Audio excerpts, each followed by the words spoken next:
Hey guys, today I want to talk about shooting film, and specifically shooting film when you're on vacation or doing something that's like not mission critical, so that you can slow everything down and really enjoy the process. This summer when I went on vacation, I decided that rather than just bringing my digital M and maybe a Q, traveling light of course, I was like, I'm going to bring a film camera and I'm going to bring a whole bunch of film and I'm just going to see what happens.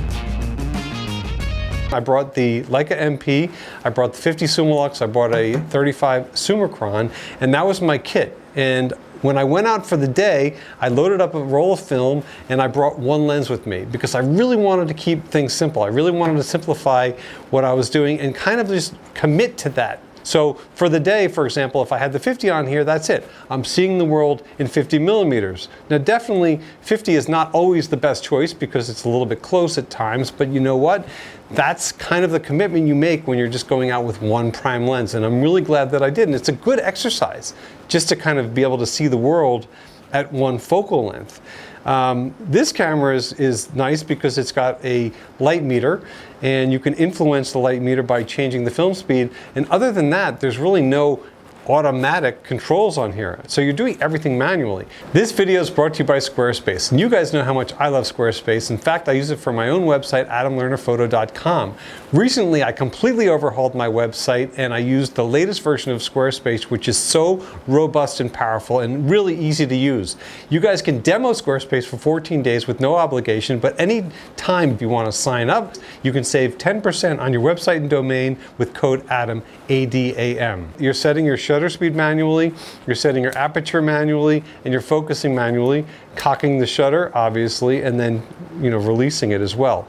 And the nice thing about using a system like this is that it really forces you to be more mindful about your photography. I mean, look, on one hand, you know that every frame is going to cost X amount, okay? So that's something to think about. So you can't just go out and shoot 25, 35 rolls of film. Well, you can, but you wouldn't. So you're more economical with the way that you shoot. And I think that when you're on vacation, there's something nice about just slowing things down. Just slowing your workflow down, slowing your roll, so that you can kind of take in your surroundings more and enjoy being in the moment a little bit more.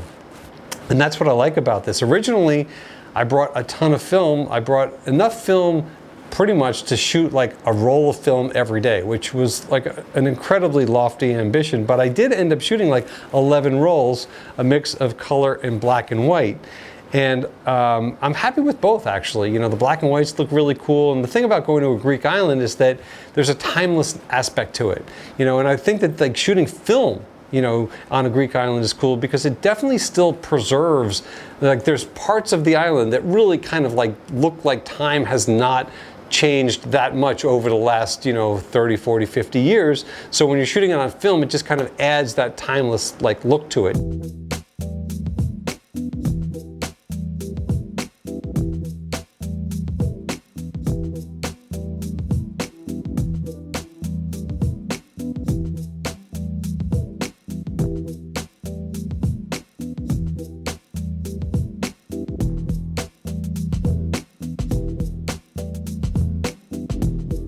Now, of course, some of you are thinking hey, you know what?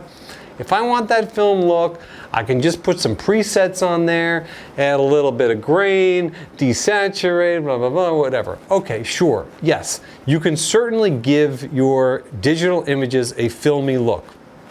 But there is really, in my view, nothing that looks quite like film. And I think there's a lot of you guys that would agree with me. I mean, there's just something about the density of film emulsion. I mean, you look into areas of film, like even like a sky that would normally be kind of just like maybe blown out or just kind of plain on a digital image.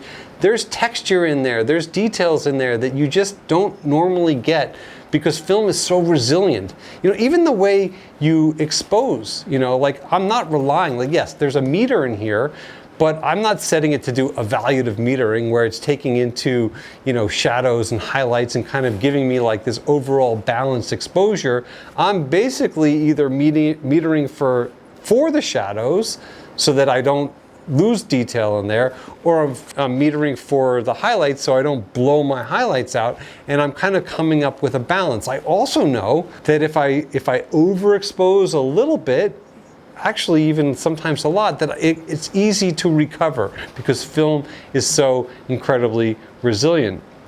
And there's just something about the tactile nature of it, the analog experience. You know, I definitely am drawn to analog things. You know, I'm drawn to like analog cars and manually shifting and analog automatic self-winding watches. Just, I like the whole process of that. I like things that are just kind of more hands-on, where you're much more engaged. You know, you're definitely more connected to the experience. And I feel that when I got the images back, that there was a huge component of that, where rather than there being like these long sequences of images, that over the course of a 36 roll of exposures, there might have been like over the course of 2 or 3 days and different times of day. So even though I had the camera with me, it wasn't like I was just like clicking away. I was really kind of taking my time, finding the frame that I wanted or something that I thought that like in my mind was worth capturing, and that's what I captured. If I captured 2 or 3 frames in that one vignette maybe, or maybe a series or a sequence of like 6 or 8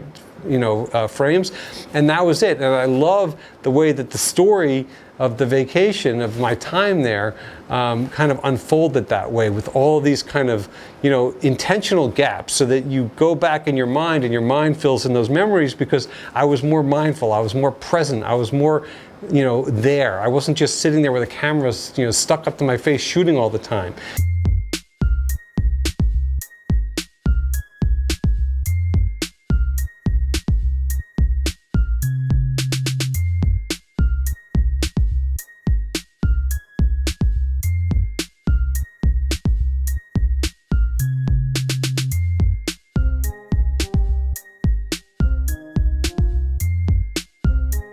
Which is also the neat thing about a rangefinder, where you can shoot with your right eye shooter, right eye, and your left eye can like look at the scene. And that's like something that's so wonderful about shooting with a rangefinder, because you can see the scene, you can anticipate what's happening, and then you can get your critical focus with your eye that's looking through the viewfinder. So again, it's just another one of those components where you're taking the manual camera with the prime lens and the rangefinder, and it just, in my mind, kind of makes you feel a lot more connected. Obviously, on this side of the table, we've got like the big behemoth, like the giant, SUV of cameras, the Nikon F4, which is just a monster.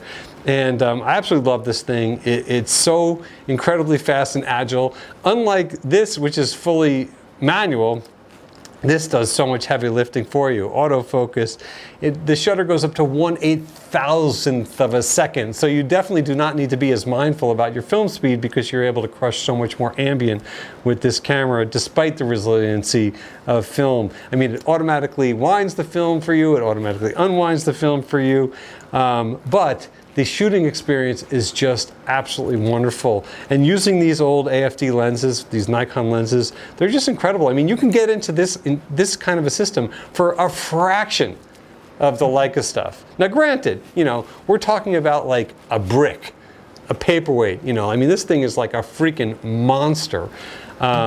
Whereas, not to say that this is a lightweight, but it is such a small and stealthy little thing. And I think that for traveling, there's something so nice about keeping your footprint small. I mean, I love to travel light.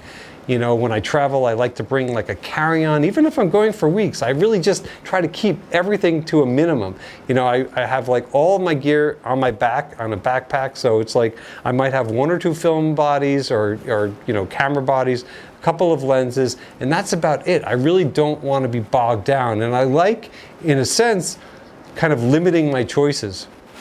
not having the option to have a million different choices in my bag and really kind of limiting myself, because then it just makes me kind of see things and work in a different way with photography. And simplifying my gear just makes me more mindful of what I'm shooting, and I really think that that's a good thing for anybody.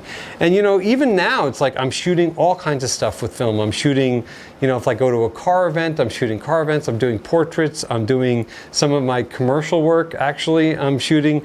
And I was even thinking to myself, like, how fun would it be to shoot a wedding with all film? I mean, just film, entirely film. I mean, when was the last time somebody did that, right?